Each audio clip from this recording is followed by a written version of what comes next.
Halo, Assalamualaikum warahmatullahi wabarakatuh. Perkenalkan, nama saya Diana Safitri. Saya akan mempresentasikan tugas metode kuantitatif, yaitu tentang pengaruh metode pembelajaran daring secara online terhadap kemampuan mahasiswa di masa pandemi COVID-19. Nah, di sini saya akan menjelaskan tentang latar belakang, rumusan masalah, dan tujuan penelitian.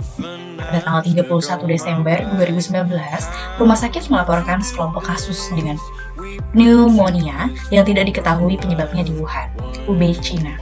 Hal tersebut menyebabkan China menjadi pusat perhatian yang besar secara nasional dan seluruh dunia.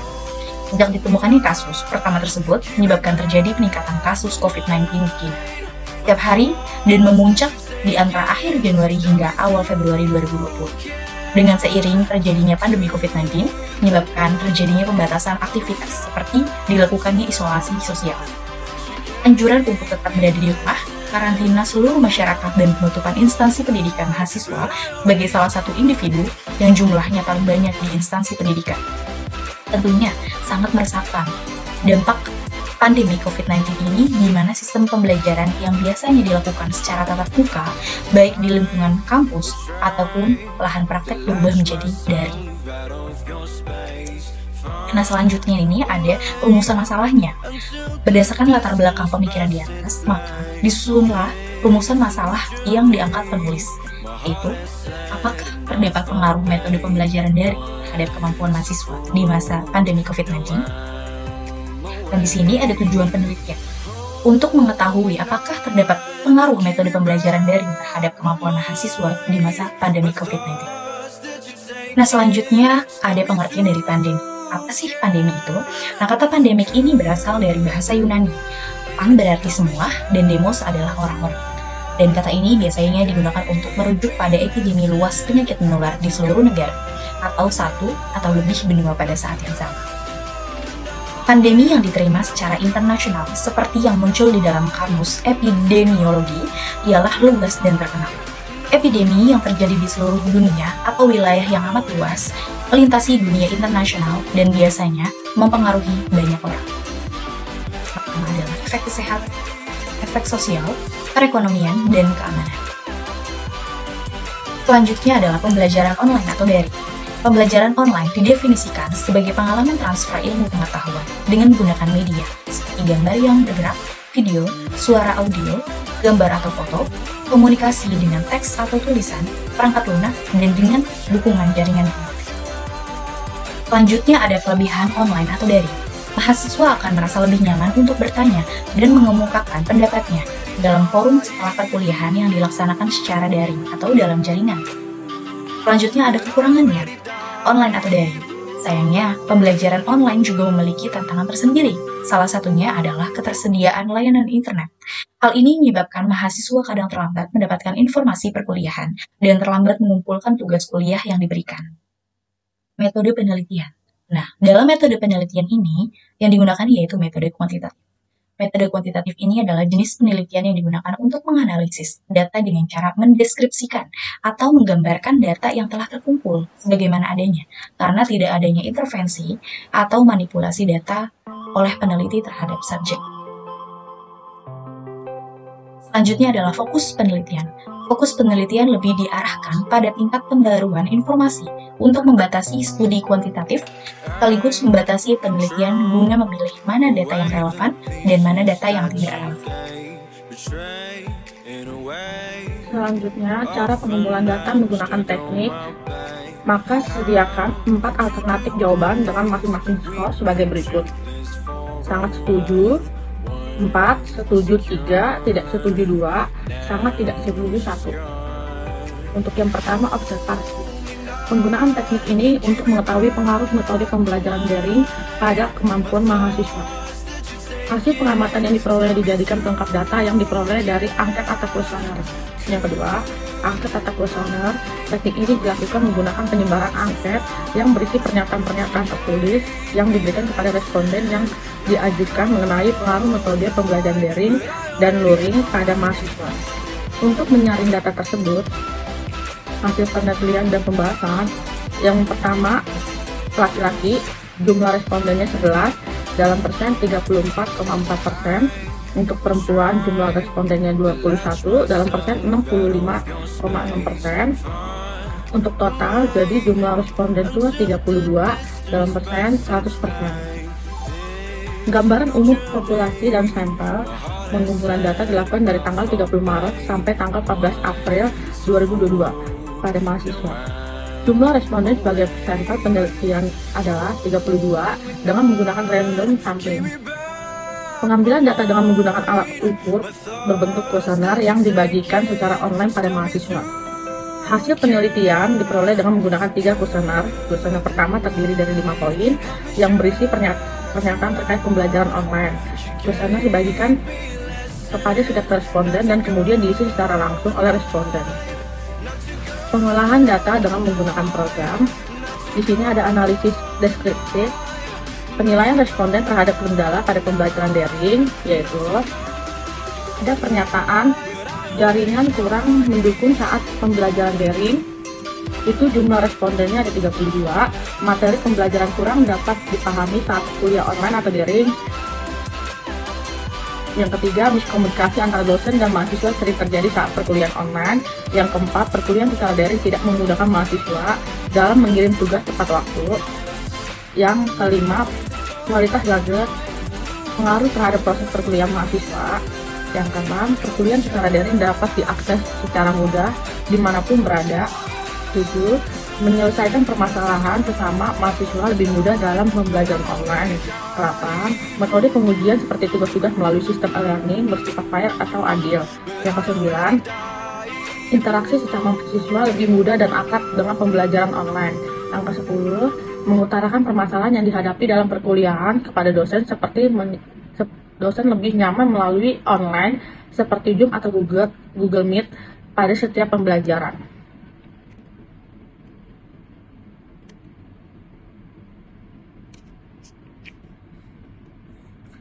Selanjutnya ada analisis penilaian responden terhadap kemampuan mahasiswa pada pembelajaran daring itu. Apakah kemampuan mahasiswa mengalami perubahan kenaikan di masa pandemi? Yang kedua, apakah mahasiswa lebih tertarik dan berkembang pada saat pembelajaran daring? Yang ketiga, apakah dengan adanya daring kemampuan mahasiswa dapat lebih luas untuk ilmu dan kemampuannya? Yang keempat, apakah sangat efisien dengan adanya pembelajaran daring terhadap kemampuan mahasiswa di masa pandemi ini? Yang kelima, apakah sangat efektif dengan adanya pembelajaran daring terhadap kemampuan mahasiswa di masa pandemi ini?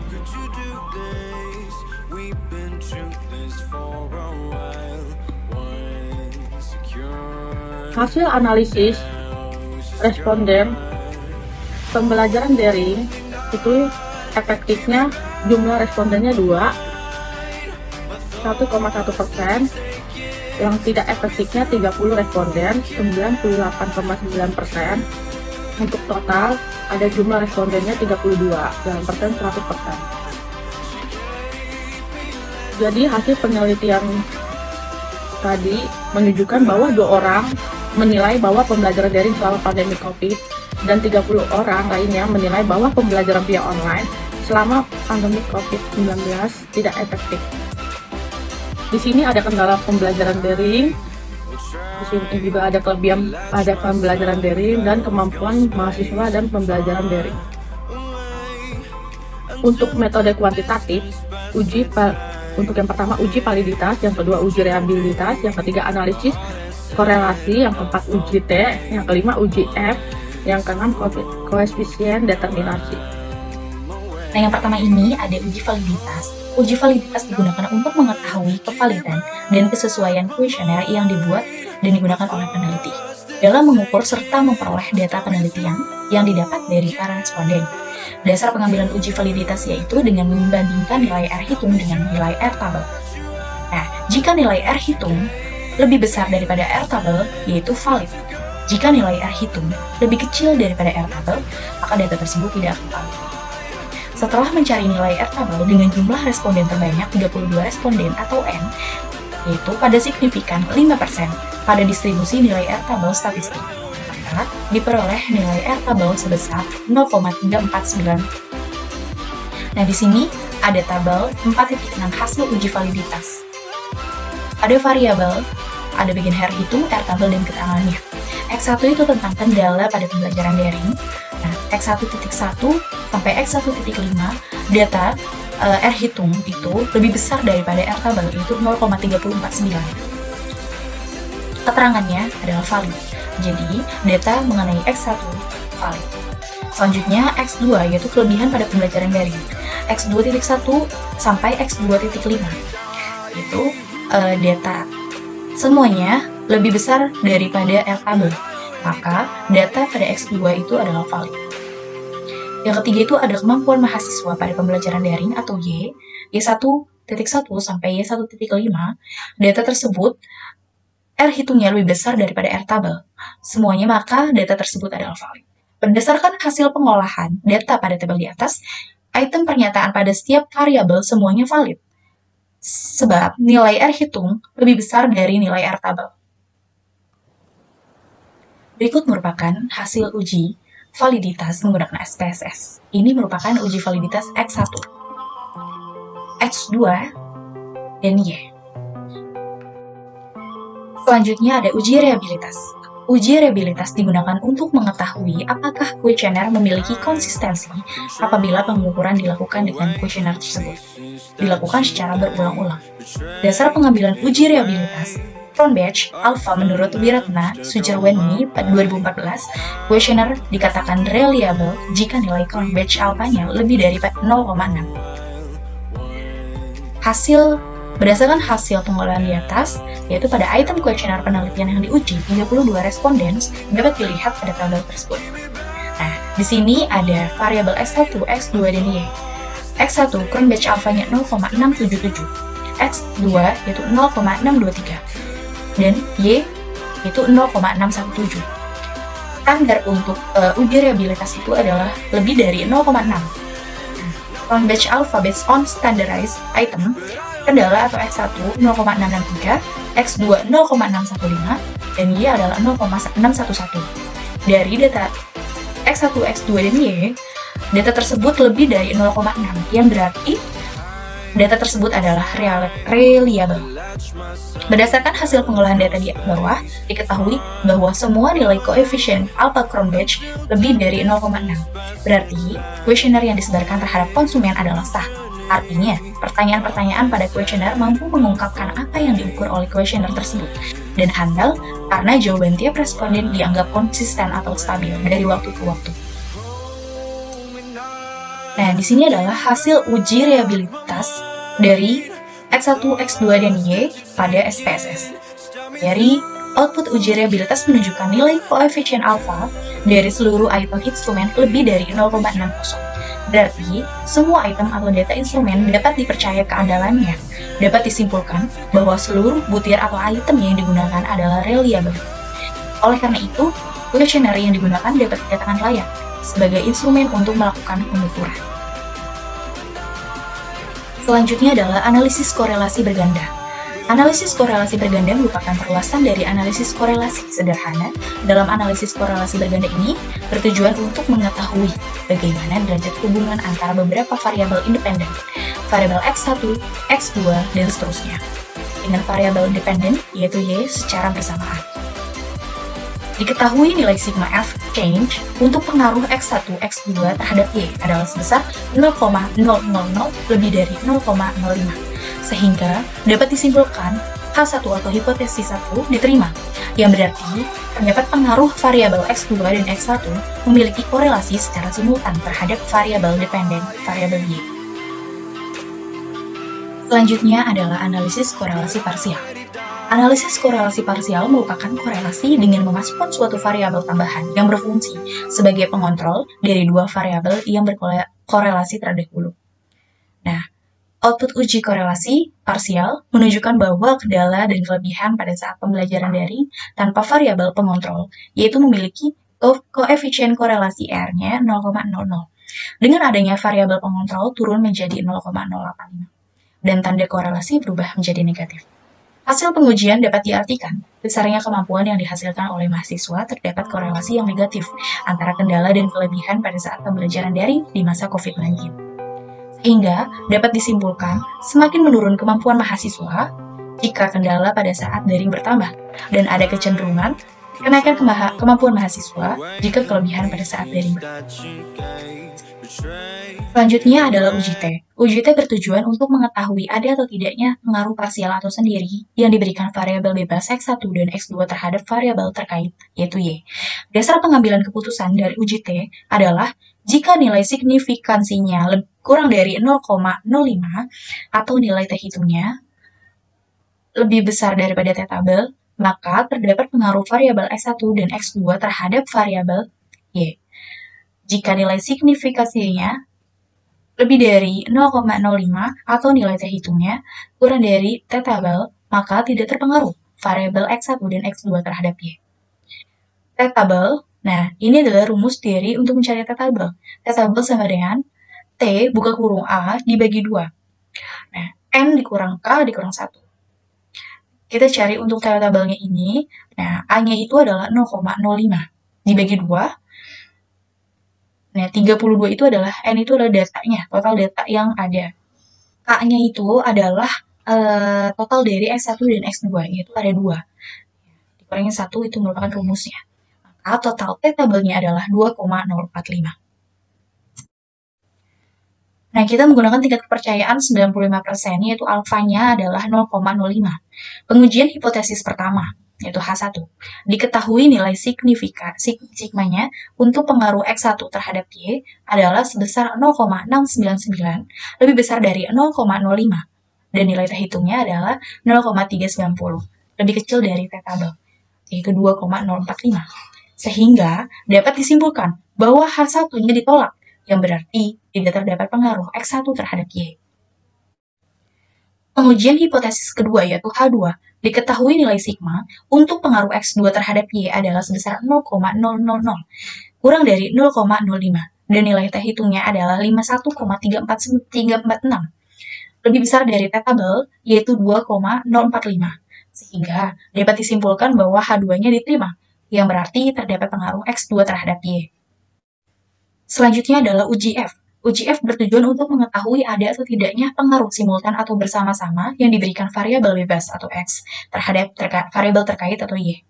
Dasar pengambilan keputusan dari UJF adalah jika nilai signifikansinya yaitu kurang dari 0,05 atau nilai F hitungnya adalah lebih dari F tabel, maka terdapat pengaruh variabel X secara simultan terhadap variabel Y. Jika nilai signifikansinya lebih dari 0,05 atau nilai F hitungnya adalah kurang dari F tabel, maka tidak terdapat pengaruh variabel X secara simultan terhadap variabel Y. Nah, di sini adalah rumus mencari F tabel. F buka kurung K, N dikurang K. Nah, kita mencari F tabelnya itu adalah, K-nya itu adalah jumlah total dari, karena ada X1 dan X2, totalnya ada 2. Ya. N itu merupakan jumlah total data dari koresponden kita. Nah, jadi K itu tadi 2 ya. F buka kurung 2, 32 dikurang 2 sama dengan 30. Maka F tabelnya adalah 3,32. Nah, kita menggunakan tingkat kepercayaan 95%, alfanya adalah 0,05.